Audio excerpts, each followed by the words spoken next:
할렐루야. 안녕하십니까. 오늘은 예수님의 고난주간 중에서 이제 내일이 뉴욕으로서는 성금요일이라고 하죠.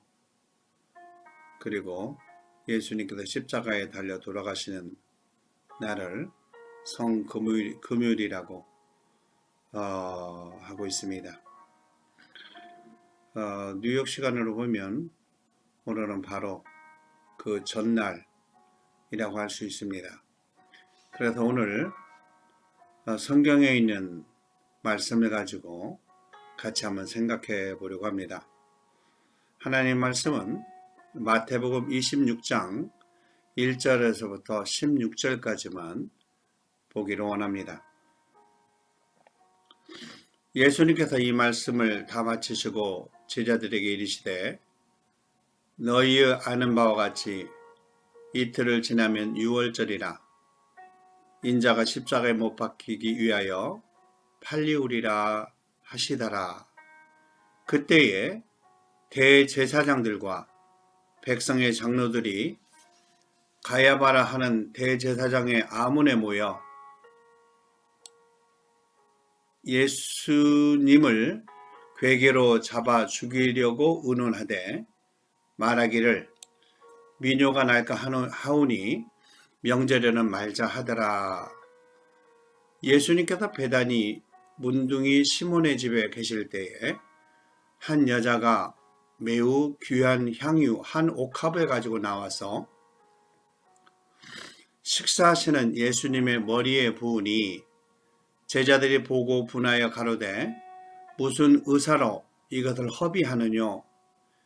이것을 많은 값에 팔아 가난한 자들에게 줄 수 있었겠도다 하거늘 예수님께서 아시고 저희에게 이르시되 너희가 어찌하여 이 여자를 괴롭게 하느냐? 저가 내게 좋은 일을 하였느니라. 가난한 자들은 항상 너희와 함께 있거니와 나는 항상 함께 있지 아니하니라. 이 여자가 내 몸에 이 향유를 부은 것은 내 장사를 위하여 함이니라. 내가 진실로 너희에게 이르노니 온 천하에 어디서든지 이 복음이 전파되는 곳에는 이 여자의 행한 일도 말하여 저를 기념하리라 하시니라.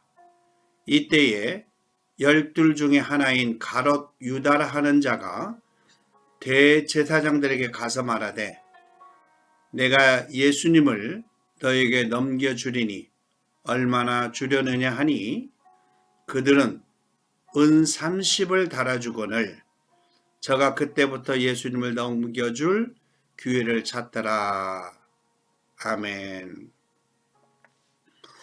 오늘 본문에 있는 내용을 가지고 좀 더 깊이 있게 생각해 보기를 원합니다. 예수님은 공생의 기간 3년 동안에 이제 마지막 유월절이 다가오는 걸 알고 있었습니다. 예수님은 유월절 이전에 이미 예수님께서는 예루살렘에 입성하셔서 그때는 나귀를 타고 입성하셨는데 그때 어린아이들이 나와서 그리고 일부 유대인들이 함께 나와서 자기의 겉옷을 벗어서 양탄자처럼 깔아주면서 호산나 호산나 다윗의 자손이여 하면서 예수님께서 예루살렘으로 입성하는 것을 환영했습니다. 그래서 예루살렘에서는 깜짝 놀랐습니다. 예루살렘에 있던 왕은 아니 누구기에 이렇게 예루살렘 안에서 소동을 일으키는고 봤더니 그들이 말하기를 예수님을 표현하기를 나사렛 갈릴리 지역에서 활동하던 나사렛 예수라 이렇게 얘기하고 있습니다. 갈릴리 지역에서 활동했다고 하는 그 표현을 넣는 것은 즉 별로 유명하지도 않고 별로 이렇게 알아주지도 않는 그런 낮은 지역에 계신 그 사람을 표현하려고 의도적으로 갈릴리 지역에서 온 예수라 이렇게 표현했던 것을 알 수가 있습니다. 예수님께서 예루살렘에 입성하셨다가 다시 이제 예루살렘 밖으로 나왔을 때의 일이었습니다. 예수님께서 이 말씀을 다 마치시고 제자들에게 이르시되 너희 아는 바와 같이 이틀을 지나면 유월절이라 이렇게 말씀하고 있습니다. 이제 이틀이 지나면 유월절이라, 그러니까 유월절이 되려면 3일이 이틀 전이니까 3일이라는 거죠. 3일 전 밤이었습니다. 인자가 십자가에 못 박히기 위하여 팔리우리라 하시거늘 그때에 대제사장들과 백성의 장로들이 가야바라 하는 대제사장이 있는데 그 제사장의 아문에 모여서 어떻게 하면 예수를 죽일까, 어떻게 하면 예수를 넘어뜨릴까라고 그들이 의논했다는 것입니다. 4절에 보면 예수님을 괴계로 잡아 죽이려고 의논했다. 예수님을 죽이려고 그랬는데 어떻게 죽이려고 했냐면 괴계, 어떤 모략을 해서 예수님을 죽여야 되겠다 그 말입니다. 왜냐하면 예수님을 죽일 수 있는 그런 이 증거를 찾을 수가 없는 거예요. 당시에 많은 사람들이 예수님을 따랐고 예수님이 계시는 곳에는 기적과 이적과 능력을 통해서 많은 사람들에게 혜택을 줬고 예수님이 혼자 잘 먹고 잘 살면서 돈을 취득하거나 또는 예수님이 혼자 이렇게 세상적인 걸 취득했다 그러면 금방 비난할 수가 있는데 예수님은 그 자기의 좋은 일, 아름다운 일 모든 걸 다 하면서도 예수님은 세상적인 걸 취하지 않았기 때문에 그들은 예수님이 미웠지만 예수님을 어떻게 잡아 죽일 만한 그런 근거를 찾지 못했습니다. 그러던 중에 이제 그들은 예수님에 대한 이제 그 모략으로 하나님에 대한 신성을 걸고 이제 십자가에 달려 죽일 수밖에 없는 그런 것으로 몰고 갔지만 그 전까지만 하더라도 예수님을 죽이긴 죽여야 되겠는데 어떻게 죽일까라고 고민했다는 것을 우리는 알 수가 있습니다. 물론 6월절이 아니었더라면 그들은 아마 돌로 쳐 죽였든지 몰래 아니면 어디 그 산 같은데 가실 때에 밀어서 낭떠러지로 떨어뜨려 죽였든지 여러 가지 그런 기회가 있었겠지만 마침 6월절이 다가오는 거예요. 그러니까 6월절을 빙자해서 6월절 안에 예수를 죽여야 되겠는데 그런 계획을 꾸미고 있었다 이런 내용으로 얘기하고 있습니다. 그런데 예수님을 어떻게 죽이려고 하다 보니까 이제 명절이 가까우니까 그 명절이 6월절이잖아요. 6월절은 유대인들에게는 최고의 축제예요. 또 오순절과 함께 최대의 그런 명절입니다. 그래서 전 세계 각국에서 예루살렘으로 모여드는데 그 수많은 사람들이 예루살렘으로 모여들 때에 6월절을 되기 이전부터 오기 시작했던 거죠. 왜냐하면 우리가 추석 때 각 고향에서 추석날 되기 이전부터 이렇게 이동이 있었던 것처럼 6월절 이전부터 사람들이 이동을 하기 시작했습니다. 그래서 예루살렘 중심으로 모여서 그들은 예루살렘 그 6월절에 하나님께 드려져야 될 제물을 위해서 돈도 바꾸고 또는 이 비둘기도 사다 놓고 또는 양이나 염소도 흠없는 것으로 구해놓고 그런 것들을 성전에서 그렇게 다 팔았던 것을 알 수가 있습니다. 그러니까 예배 제사 드릴 수 있는 그런 도구들을 성전에서 팔았던 것이죠. 그런데 그것도 처음에는 좋은 의미로 했을지라도 나중에는 그것이 돈 버는 그런 세상적인 걸로 다 바꿔진 걸 알 수가 있습니다. 그래서 예수님께서 그걸 다 덮으시고 우리 이 하나님의 아버지의 집을 이 강도의 소굴로 만드는구나 라고 예수님께서 질책하셨던 걸 보면 알 수가 있습니다. 그랬을 때에 그들은 명절이 다가오니까 어떻게 예수를 뭐 죽일 수 있는 그걸 조금 생각해 보자라고 그들은 의논했다는 걸 알 수가 있는 것이죠. 그럴 때에 6절에 보면 예수님께서 베다니에 있는 문둥이 시몬의 집에 계실 때에, 이 베다니라고 하는 것은 예루살렘에서 걸어서 가까운 거리지만 예루살렘에서 예수님께서 예루살렘에 들어가셨다가 다시 베다니 지역으로 나왔다는 걸 알 수가 있습니다. 그죠? 그러니까 베다니 지역에서 문둥이였었던 시몬의 집에 계실 때에, 지금 문둥이가 되었다는 것이 아니라 예수님께서 치료해 주기 이전에는 문둥이였지만 예수님께서 치료해 주시고 이제는 문둥이 집이 아니라는 걸 알 수가 있습니다. 여러분 생각해 보세요. 그 당시에 문둥이는 인정을 하지 않았습니다.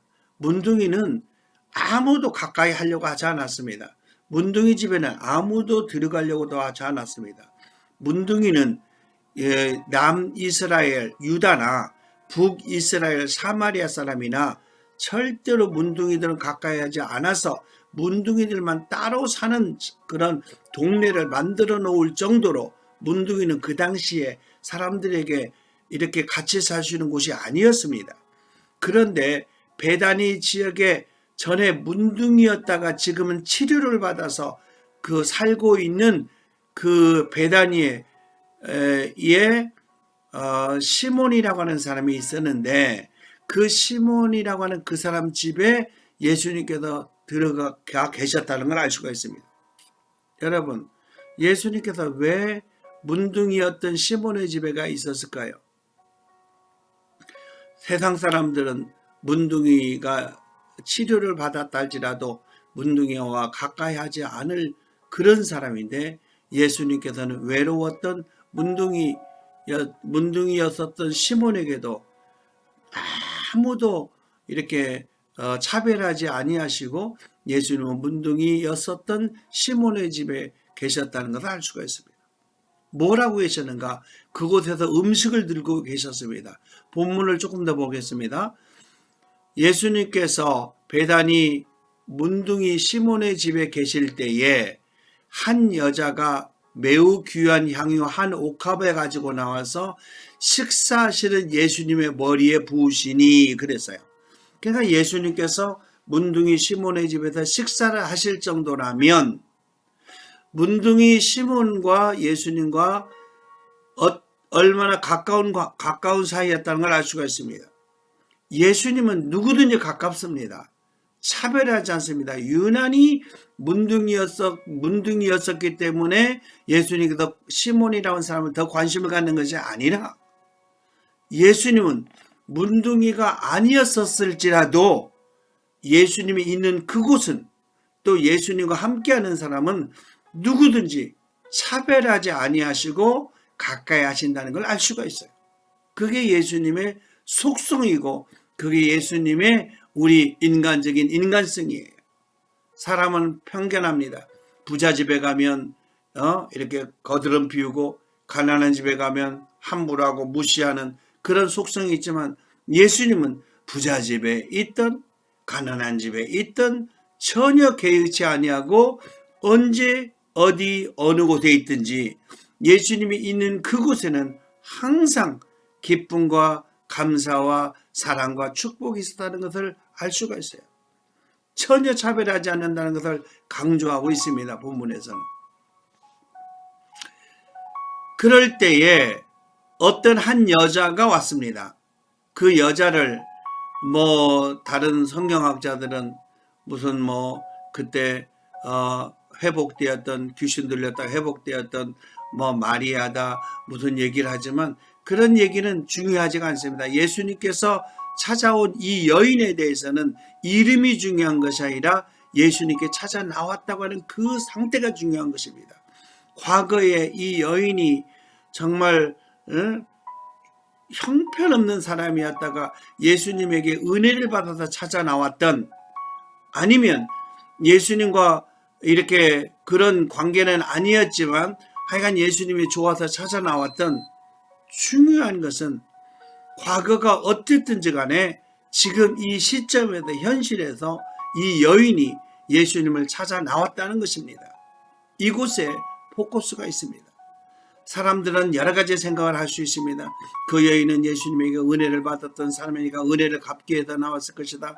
아니, 그 사람은 예수님을 마음속으로 짝사랑하고 있었기 때문에 예수님께 사랑을 고백하러 나왔을 것이다. 여러 가지 인간은 별 수천 가지 수만 가지 상상을 할 수 있습니다. 그런데 성경에서는 그런 얘기는 아무런 의미가 없습니다. 그저 예수님에게 나온 한 여인이라고 하는 그 여인이 중요한 것입니다. 누구에게? 예수님에게 나온. 그러니까 모든 인류가 예수님에게 나오기만 하면 바로 이 여인처럼 예수님은 관심을 갖고 예수님의 사랑을 표현해 줄 수 있는 것이다 라고 하는 것을 오늘 본문을 통해서 얘기하고 있습니다. 이 여인은 예수님께 나왔는데 매우 귀한 향유 한 옥합을 가지고 나왔다 그랬습니다. 여러분, 옥합이 귀중한데 옥합을 귀중하다고 하면서도 한 옥합을 얘기하면서 귀한 향유다. 근데 귀한 향유라고 하는 말도 이 비교법에서 상당히 강조한 것인데 그 앞에 보면 매우 귀하다 이렇게 표현했어요. 그러니까 어느 정도 가치가 있었다는 것도 알 수가 있어요. 이 가치는 세상적으로 보면 value, 그러니까 그 경제적인 가치를 생각할 수가 있습니다. 그런데 영적으로 보면 이 세상 사람들은 경제적인 가치를 생각하지만 예수님의 입장에서는 최선을 다하는 최고의 정성을 의미하고 있습니다. 그러니까 예수님이 여러분 교회에서도 헌금을 많이 하는 그 사람이나 헌금은 하지 못하지만 간절하게 예수님을 사랑해서 예수님을 간절하게 사랑하는 마음으로 나온 사람이나 예수님에게는 전혀 이 구별이 없습니다. 예수님께 나왔다고 하는 것은 예수님에게 간절한 사랑을 가지고 나왔다는 걸 의미하고 있습니다. 그런데 이 여인은 그 옥합을 한꺼번에 예수님의 식사하고 계시는 예수님의 머리에다 부었습니다. 여러분, 향유를 생각할 때 여러분 우리가 여기 백화점에 이런 데 가서 사는 그런 스프레이를 생각해서는 안 됩니다. 그때 당시는 향유는 아마 이 향기로 이 몸에다 뿌리든지 아니면 어디 손을 씻을 때 쓰든지 여러 가지 그런 의미로 가는 것이지 이 스프레이로 쫙쫙 뿌리는 아껴 쓰는 그런 향유로 생각해서는 안 될 것입니다. 이 여인은 예수님의 머리에다 부었습니다. 그런데 이 옥합이 적은 것이 아니라 상당히 양이 많았습니다. 왜냐하면 가격도 비쌀 뿐만이 아니라 매우 귀중한 향유였습니다. 그럴 때에 우리는 무례하다고 생각할 수 있습니다. 어디 감히 예수님에게 머리에다가 이렇게 갖다 부어버릴 수가 있는가 라고 무례하게 생각할 수가 있었는데 그 당시에 제자들은 그 무례함보다 상당히 화가 많이 나는데 예수님께 대한 그 무례함보다는 다른 포커스에 화가 났습니다.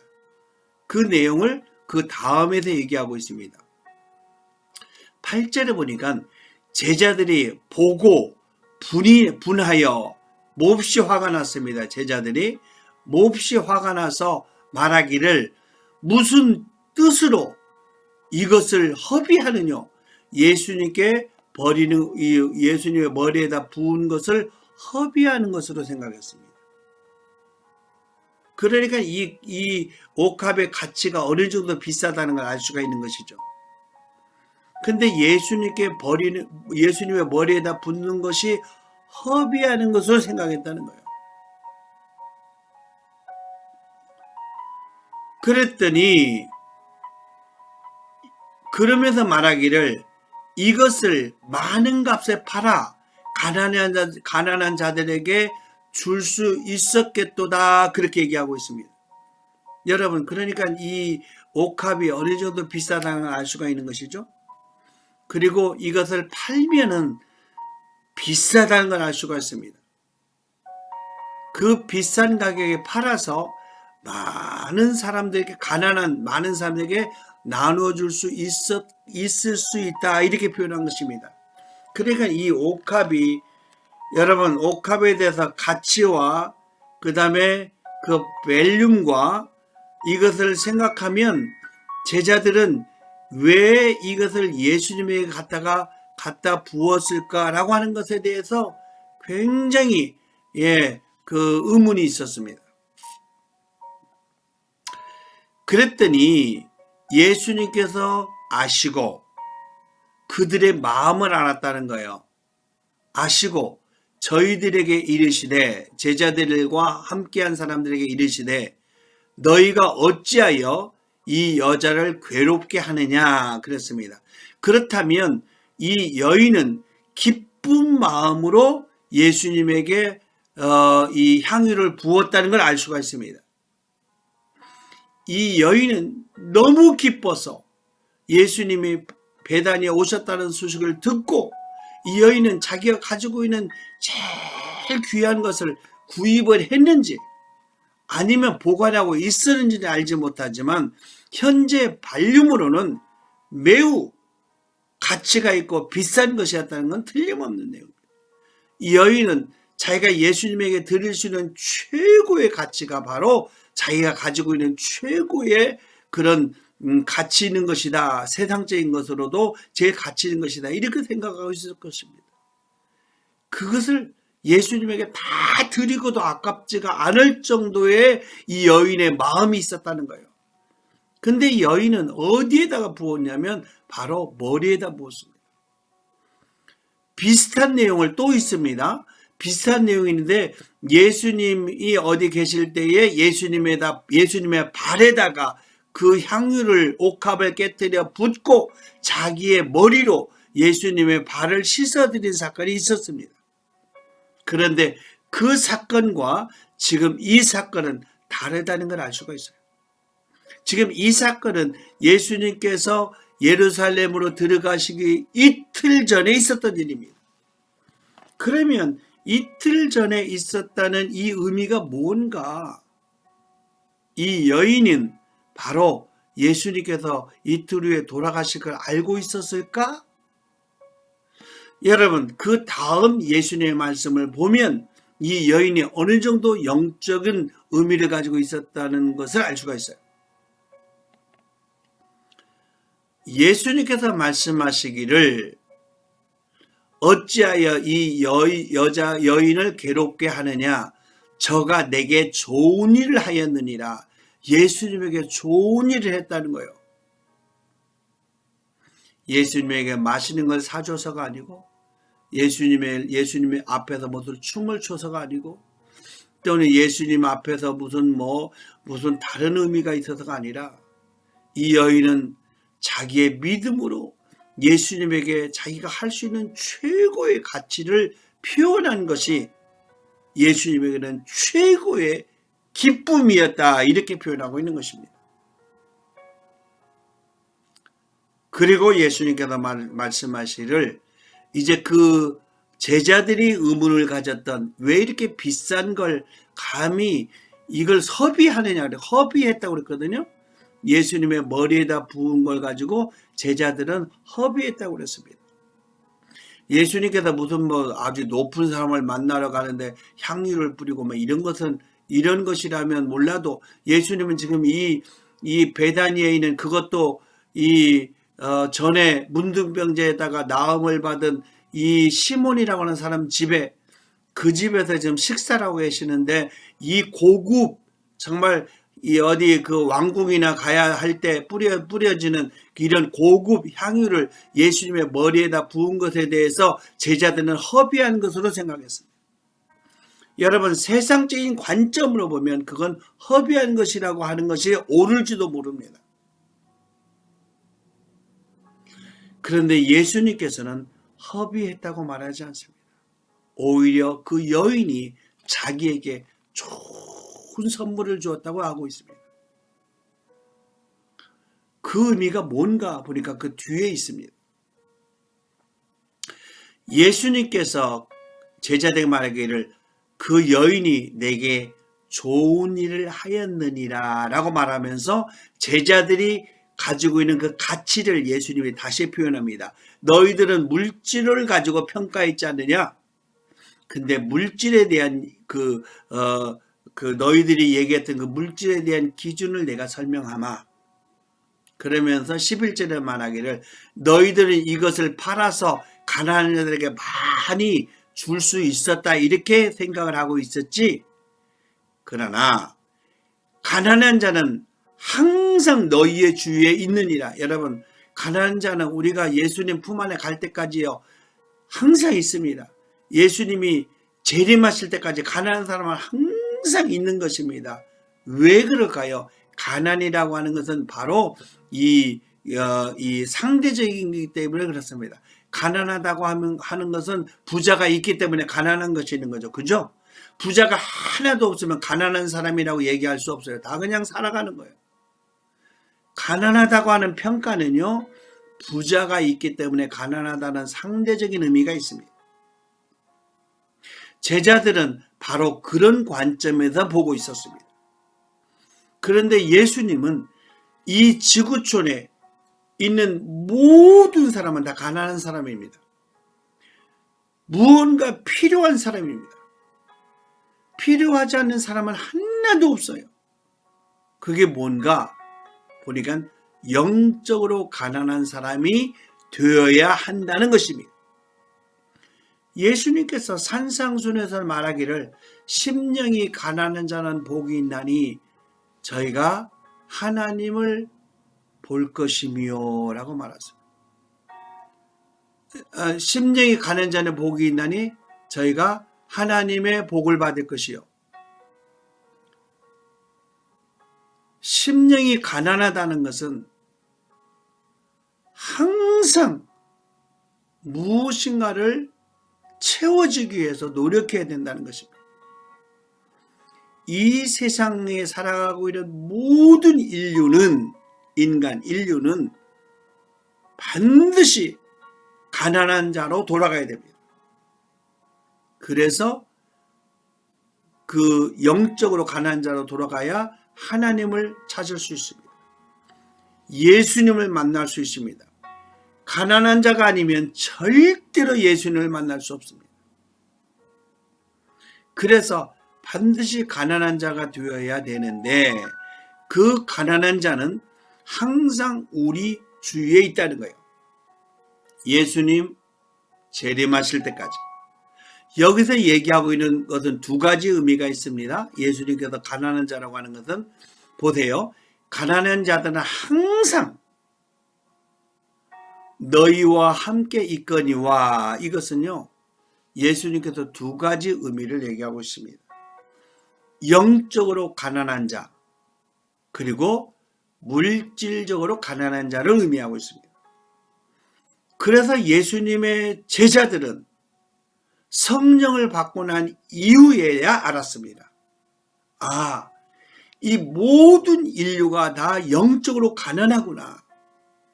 그들이 예수님을 만나야만이 이 가난을 해결할 수 있구나라고 하는 걸 알았습니다. 사도 바울은 이 고린도 교회나 다른 교회에 가서 헌금을 받았습니다. 그게 뭐냐면 구제헌금입니다. 그 구제헌금은 무엇을 의미하고 있는가? 예루살렘 안에 가난한 성도들이 있었기 때문에 그들을 구제하기 위해서 그러니까 피지컬하게 육신적으로 필요한 것을 도와주기 위해서 가난한 그 구제 헌금을 받아왔습니다. 그래서 우리 주위에 가난한 자들을 위해서 나눠주는 그 의미가 있는 것뿐만이 아니라 영적으로 하나님을 알지 못하는 모든 인류는 다 가난한 자인데 그 가난한 자는 바로 우리 곁에 있다는 거예요.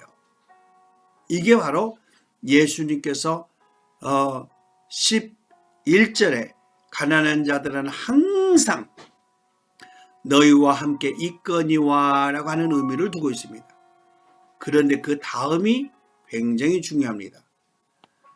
나는 항상 함께 있지 아니하니라 라고 하는 말입니다.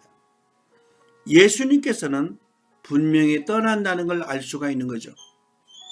과연 예수님은 어디를 가기에 지금 같이 밥을 먹고 있고 같이 지금 함께 있는데 예수님이 어디를 간단 말인가? 제자들은 알지 못했습니다. 제자들은 예수님이 예루살렘으로 들어갔을 때 왕으로 들어가는 줄 알았습니다. 그런데 다시 예루살렘에서 다시 베다니로 돌아와서 베다니에 돌아왔을 때도 어떤 부잣집에 있는 것도 아니고 어떤 무슨 좋은 무슨 집에 있는 것도 아니고 정말 문둥병을 걸렸다가 나음을 받은 그 시몬이라고 하는 사람들이 가기 싫어하는 사람들이 가까이 하기 싫어하는 그 사람 집에 들어가서 음식을 먹었을 때에도 제자들은 예수님이 앞으로 이틀 후에 하루 이틀 사흘 후에 그러니까 오늘 저녁에 돌아가시고 3일 후에 살아날 거다 아무도 알지 못했어. 그래서 예수님께서 말씀하시기를 나는 항상 함께 있지 아니하니라 라고 하는 그 말이 바로 그 말이에요. 이 여인은 예수님께서 십자가에 달려 돌아가실 것을 알고 왔다는 건 아니지만 여인은 내가 오늘 이 시간에 예수님을 만나지 않으면 언제 만날 수 있을지 모른다는 그 심정으로 예수님께 나왔습니다. 그리고 예수님에게 내가 이 가장 비싼 옥합을 이 향유를 예수님에게 마음껏 부어주지 않으면 안 된다고 하는 자기의 예수님을 사랑하는 간절한 심정이 이 본문에 있는 것입니다. 그래서 이 여인은 예수님을 얼마나 사랑했는지 그리고 오늘 이 시간이 아니면 예수님을 만나지 못할 수도 있다고 하는 그 간절한 심정이 이 여인에게 있었기 때문에 예수님은 이 여인을 칭찬한 내용을 알 수가 있습니다. 여러분 이것이 신앙입니다. 여러분 내일은 없습니다. 신앙은 오늘 지금 이 시간이 있는 것이죠. 내일은 없습니다. 오늘 이 시간이 있으면 내일이 보장되지만 오늘 이 시간을 해결하지 않으면 내일은 보장받지 못합니다. 여인은 예수님을 만날 시간이 바로 오늘 이 시간이라고 하는 걸 알았습니다. 그래서 예수님께 나올 때 자기에게 최고 가치 있는 걸 다 가지고 와서 예수님의 머리에다 부었던 것입니다. 아낌없이 부었습니다. 이게 바로 신앙이요, 믿음이요, 구원이라는 겁니다. 여러분, 이 여인의 믿음이 바로 지금 오늘 이 시대를 살아가는 우리 크리스찬들의 믿음이 되어야 된다는 것입니다. 너무너무 중요한 겁니다. 이것이 아니면 여러분 구원받지 못할 수도 있습니다. 여러분 오늘 이 여인과 같은 심정이 아니면 여러분은 평생 후회할 수도 있습니다. 그랬더니 12절에 예수님께서 이렇게 말씀하십니다.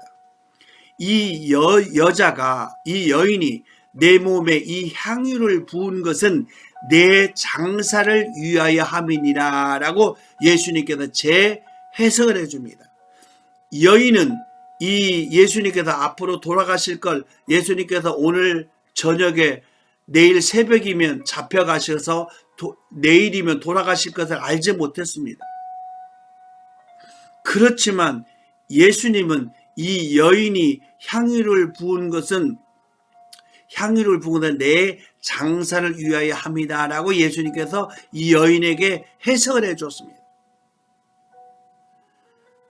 예수님께서 돌아가신다는 거예요. 언제?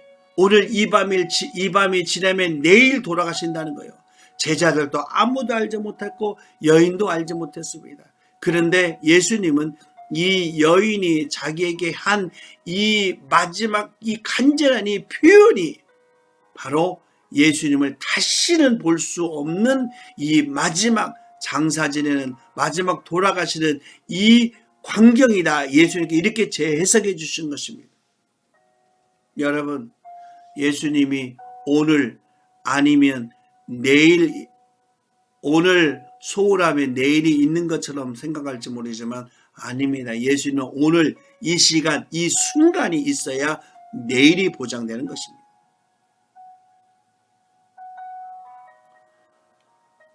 그러면서 하신 말씀이 13절에 여러분, 예수님이 이렇게 부탁을 합니다. 제자들에게 부탁하는 거예요. 내가 진실로 너희에게 이르노니, 여러분, 예수님께서 truly, 진실로라고 하는 표현은 굉장히 강조하는 의미를 가지고 있습니다. 내가 진실로 너희에게 이르노니 온 천하에 어디 가든지 어디에서든지 이 복음이 전파되는 곳에는, 여러분 복음이라고 그랬어요. 복음, 굿뉴스. 이 복음이 전파되는 곳에는 이 여인이 행한 일도 말하여 저를 기념하라 그랬습니다. 메모라이즈. 이 여인을 기념하라 그랬습니다. 여러분, 왜 예수님께 이렇게 간절하게 이렇게 정말 표현했을까요? 이게 믿음이기 때문에 그렇습니다. 이 여인이 하는 이 행위는 바로 믿음의 본체를 표현해 주기 때문에 그렇습니다. 온 천하에 다니면서 복음을 전할 때는 이 여인과 같은 믿음의 본질을 가지고 전해야 된다, 그렇게 말하고 있습니다. 이게 복음입니다. 14절에 그때에 12 중에 하나인 가롯 유다라 하는 자가 대제사장에게 가서 말하되 그랬습니다. 여러분, 이 대제사장에게 가기 전에, 그러니까 이 베다니에 있는 문둥이였었던 시몬의 집에 있을 때에 예수님에게 이 옥합을 머리에 부어서 제자들이 화가 냈을 때 제일 먼저 화를 낸 사람은 아마 12 제자들 중에서 가롯 유다일 수 있습니다. 왜 그러는가? 다른 성경에서 보니까 예수님께서 가롯 유다를 표현하기를 그가 돈을 가지고 있었기 때문에 그렇다. 돈을 관리했기 때문에 그렇습니다. 그는 물질과 연관시켰습니다. 가롯 유다는 항상 물질이 우선이었습니다. 예수님을 따를 때는 예수님이 중심이었던 것 같다가 또 뒤돌아보면 또 물질이 중심이고, 예수님을 따를 때는 또 예수님을 따르다가 또 되돌아보면 또 물질이 중심이고, 12 제자들 중에서 물질과 가장 가까이 있었던 사람은 바로 가롯 유다였습니다. 왜 그랬을까요? 이게 바로 믿음을 넘어뜨리는 가장 무서운 도구가 바로 물질이라는 걸 알 수가 있습니다. 예수님께서 시험을 받을 때 3번 이 마귀에게 3가지 시험을 받았습니다. 먹는 것, 그 다음에 물질, 명예. 이것은요, 어마어마한 것입니다. 지금 이 시대에도 이 물질 때문에 구원을 받지 못하는 너무너무 많은 사람들이 많아요. 특별히 큰 교회 목사님들, 물질이 풍성한 목사님들은 진짜 주의해야 됩니다. 예수님께서 말씀하시기를 내가 믿음을 보겠느냐 라는 말씀이 있어요. 마지막 때 내가 믿음을 보겠느냐. 그 믿음을 보겠느냐라고 하는 그 본질이 뭐냐면 바로 믿음을 기준을 두겠다는 거예요. 믿음으로 심판하겠다는 거예요. 기준이 뭐냐면 믿음이에요. 근데 믿음을 넘어뜨리는 것이 뭐냐면요, 바로 물질입니다. 그 중에 하나가 물질입니다. 물질을 가지고는 절대로 믿음을 평가할 수 없습니다. 믿음을 가질 수 없습니다. 어떤 부자가 예수님에게 나왔습니다. 예수님, 어떻게 해야 영생을 얻을 수 있습니까? 그러니까 예수님께서 말씀하시기를 성경에 있는 대로 다 지켜라. 하나님을 사랑하고 내 이웃을 사랑하고 다 지켜라. 두 가지 얘기했습니다. 하나님을 사랑하고 내 이웃을 사랑하라. 그랬더니 이 사람이 말하기를 예수님, 내가 다 지켰습니다. 그랬더니 예수님이 말하기를 아니다. 네가 한 가지 부족한 것이 있으니 네가 가지고 있는 모든 물질을, 여러분 보세요. 모든 물질입니다. 물질 중에 일부를 나누어주고 일부는 네가 잘 먹고 잘 살아, 이런 내용 아닙니다. 물질 중에 모든 물질을 팔아서 가난한 사람에게 다 나누어주고 그리고 나를 따르라 그랬습니다. 그랬더니 그가 근심하고 돌아가더라. 그래서 무엇 때문에요? 물질 때문에. 물질 때문에 근심하고 돌아가더라 그랬습니다. 그러면 물질이 뭔가? 물질이 바로 영생보다 더 중요하다는 거예요. 사람들이 그렇습니다. 예수님을 따르는 제자들은요, 예수님께서 마태복음 10장에 얘기했을 때 제자들에게 말씀한 그 내용을 진짜 중요하게 얘기해야 됩니다. 예수님의 종들에게 얘기하는, 우리 목사님들에게 얘기하는 것입니다. 물질을 가지고 나를 따라서는 안 되느니라. 너는 오직 이 두 벌의 옷도 안 되고 이 포켓에 있는 그 여유 있는 돈도 안 되고 모든 것을 다 버리고 나를 따르라는 거예요. 왜 그러는가? 그래야 예수님께서 살려주신 거예요.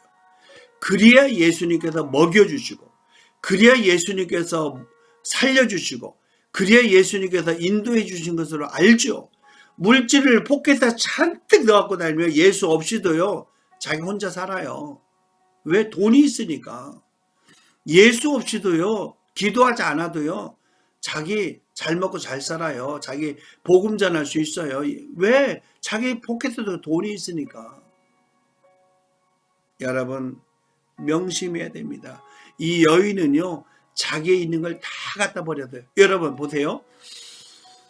헌금에 대한 얘기 합시다. 어떤 여인은요, 동전 2닙을 헌금으로 드렸습니다. 세상 사람들이 보기에는요, 진짜 이게 무슨 돈이야. 바리새인들은 11조 드리죠. 정말 그 여인에 비하면 어마어마하게 드리는데 여인은 엽전 2닙이었습니다. 그랬더니 예수님께서 말하기를 아니다.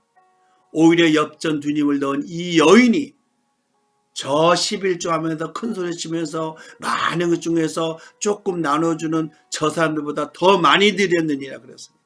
왜? 여인은 자기가 가지고 있는 그 엽전 2닙을 다 드렸습니다. 바로 이 여인처럼, 이 여인은 자기가 가지고 있는 최고의 가치 있는 이 향유를 예수님에게 다 부었습니다. 이게 믿음입니다.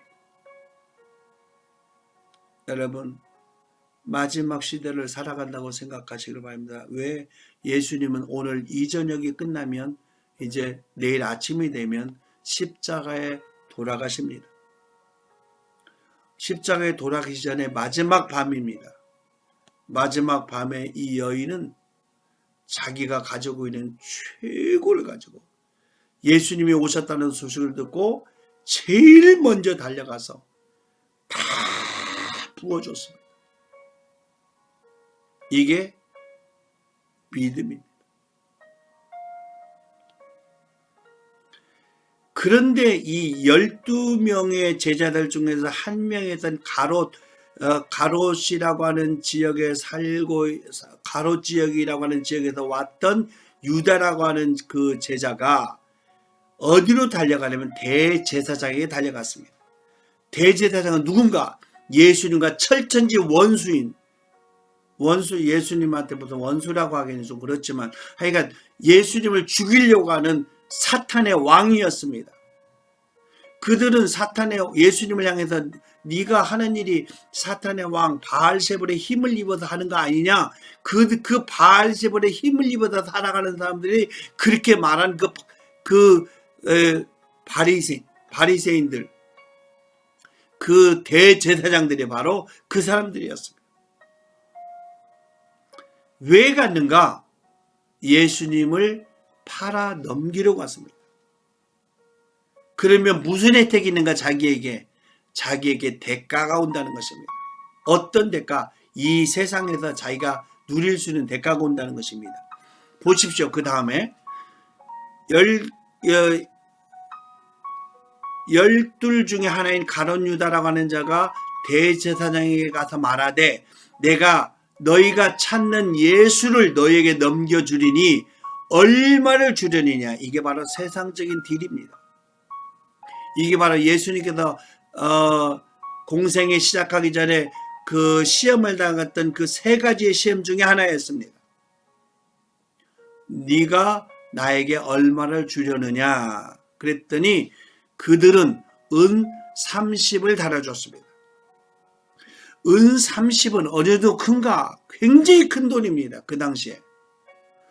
나중에 가룟 유다가 자살하기 전에 그 은 30을 같이 돌려줬습니다. 그랬더니 그 대제사장이 그걸 갖다가 뭘 사냐면 밭을 샀습니다. 밭.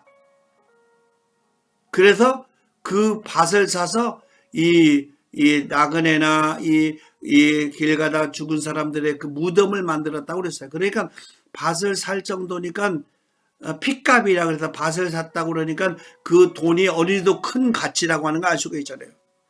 밭도 큰 공동묘지, 다시 말해 공동묘지를 산 거예요. 공동묘지를 하려고 그 공동묘지 할 땅을 살 정도니까 그 30 그 은 30이 크다는 걸 알 수가 있어요. 그죠? 큰 돈입니다. 은 30을 달아주거늘 저가, 그러니까 가룟 유다, 그때부터 예수님을 넘겨줄 기회를 찾더라. 그게 바로 사탄 마귀의 계획입니다. 사랑하는 믿음의 성도 여러분, 오늘 이 저녁이 지나면 예수님은 십자가에 나를 위하여, 우리를 위하여 돌아가십니다. 몇 시간밖에 안 남았습니다. 몇 시간밖에 남지 않은 이때에 이 성경상에서 예수님에게 믿음의 본질을 보여주신 유일한 여자는 바로 이 여인입니다. 베다니에 있을 때에 찾아 나왔던 이 여인입니다. 사랑하는 믿음의 성도 여러분, 이 여인의 믿음이 되어야 구원을 약속받을 수 있습니다. 이 여인은 예수님이 오셨다는 소식을 듣고 곧바로 예수님에게 달려갔습니다. 내일이 아닙니다. 모레가 아닙니다. 지금 이 시간에 예수님께 달려갔습니다. 달려갈 때 자기가 가지고 있는 최고 가치를 가지고 왔습니다. 그리고 예수님께 조금 주는 것이 아니라 한꺼번에 전체를 다 드렸습니다. 이게 바로 이 여인이 예수님을 사랑하시는 그 증거입니다. 사랑하는 믿음의 성도 여러분, 예수님을 사랑하십니까? 그러면 지금 예수님께 나오십시오. 그리고 예수님을 영접하시고 예수님에게 여러분의 가치 있는 최고의 가치를 드리십시오. 그게 바로 믿음입니다. 세상적인 것에 대해서 전혀 욕심을 갖지 마십시오. 있는 모든 것을 다 드리는 것이 바로 예수님을 사랑하시는 증거입니다.